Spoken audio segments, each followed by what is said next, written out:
Shalom saudara terkasih, salam jumpa bersama saya Roma Amu MSC dalam RSM Renungan 1 Menit. Pada hari ini kita melihat teks yang mengungkapkan tentang Yohanes Pembaptis yang dibunuh dari Injil Markus pasal 6 ayat 14 sampai 29.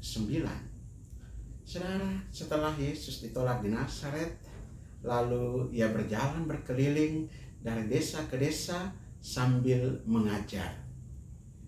Yesus juga memilih dan mengutus ke-12 muridnya berdua-dua untuk pergi memberitakan bahwa orang harus bertobat, juga mengusir banyak setan dan mengoles banyak orang sakit serta menyembuhkan mereka. Mengoles banyak orang sakit dengan minyak dan menyembuhkan mereka. Dan berita tentang Yesus ini sudah tersebar kemana-mana. Berita tentang pewartaannya, berita tentang mujizat-mujizat yang dilakukan. Karena juga selain Yesus sendiri yang melakukan itu, tetapi juga ia mengutus murid-muridnya untuk ikut memberitakan berita pertobatan dan penyembuhan itu. Dan berita ini sampai kepada Raja Herodes, raja wilayah Galilea, yang kemudian dia mengatakan punya kesan sendiri tentang apa yang muncul dari pribadi Yesus ini. Dan dia katakan bahwa itu seperti Yohanes Pembaptis yang telah dipenggal kepalanya dan sudah bangkit lagi dalam diri Yesus itu.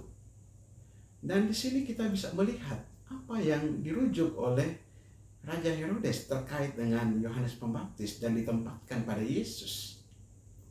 Yang dirujuk di sana adalah karena Yohanes adalah orang benar dan suci. Yohanes Pembaptis itu orang benar dan suci, yang telah menegur Raja Herodes yang mengambil Herodias, istri saudaranya Filipus. Yohanes Pembaptis katakan, tidak halal engkau mengambil istri saudaramu. Ini satu teguran yang keras, satu pukulan yang tidak disampaikan oleh para pemuka Yahudi, tua-tua Yahudi yang memegang teguh adat istiadat dan tradisi serta hukum Taurat. Ketika raja wilayah melakukan kesalahan yang besar seperti itu, mereka tidak mampu untuk menegur raja. Tapi Yohanes sebagai orang benar dan suci dengan berani menegur Raja Herodes dan tidak memikirkan resiko bahkan nyawa sendiri menjadi taruhannya. Itu bukan hal yang dipertimbangkan oleh Yohanes. Yang dilakukan oleh Yohanes adalah mengatakan kebenaran. Dia sebagai orang benar dan suci mengatakan kebenaran. Dan ketika Yesus mengatakan bahwa Yohanes bukanlah buluh yang digoyangkan angin kian kemari, ini juga mau mengatakan pada watak Yohanes yang tidak mau berkompromi dengan kesalahan. Watak Yohanes yang keras dengan kebenaran dan kesucian. Tidak ada kompromi dengan dosa. Dan ini satu keyakinan yang dipegang oleh Yohanes Pembaptis. Dan Yohanes memberitakan kebenaran Allah tanpa takut akan orang lain dan tidak pernah menyerah kepada pendapat umum. Bahkan pemimpin sekalipun, kalau melakukan kesalahan, dia tetap menyatakan kebenaran. Dan dosa Herodes diabaikan begitu saja oleh pemuka Yahudi. Tetapi Yohanes tidak mendiamkannya. Yohanes Pembaptis tidak mendiamkan kesalahan, tidak menutupi kesalahan. Dan ia bangkit mengecam Herodes, dan dengan demikian ia menunjukkan kesetiaan penuh kepada Allah dan firman-Nya. Kesetiaan Yohanes penuh kepada Allah dan firman-Nya, kepada kebenaran Allah. Sebagaimana juga yang diwartakan oleh Yesus, berita tentang pertobatan, bertobatlah dan percayalah pada Injil.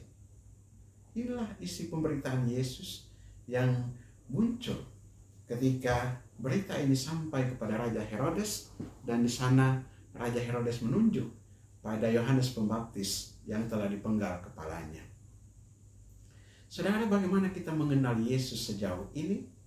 Ini juga menjadi satu pergumulan kita.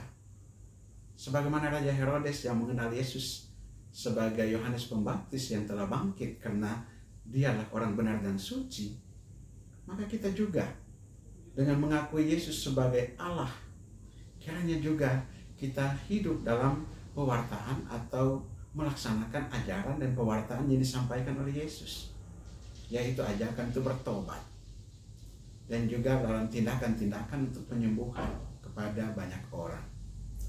Mari kita menyerahkan diri kita kepada Yesus yang sungguh menyampaikan tidak kenal lelah berita kabar baik untuk keselamatan kepada semua orang. Mari kita berdoa.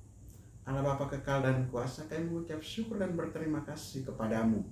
Engkau telah menunjuk satu figur yang mengantar kami untuk semakin mengakui kebenaran-Mu dalam diri Yohanes Pembaptis, orang benar dan suci, yang dengan berani menegakkan atau mewartakan kebenaran-Mu. Dan juga melalui Yesus Kristus Putra-Mu yang menyampaikan berita pertobatan dan kabar keselamatan kemanapun bagi semua orang. Kami mempersembahkan diri kami kepadamu dengan segala situasi diri kami apa adanya, kelebihan dan keterbatasan kami, kekuatan dan kelemahan kami, kesehatan dan sakit penyakit kami, sukacita kegembiraan tetapi juga duka cita dan kemalangan hidup kami.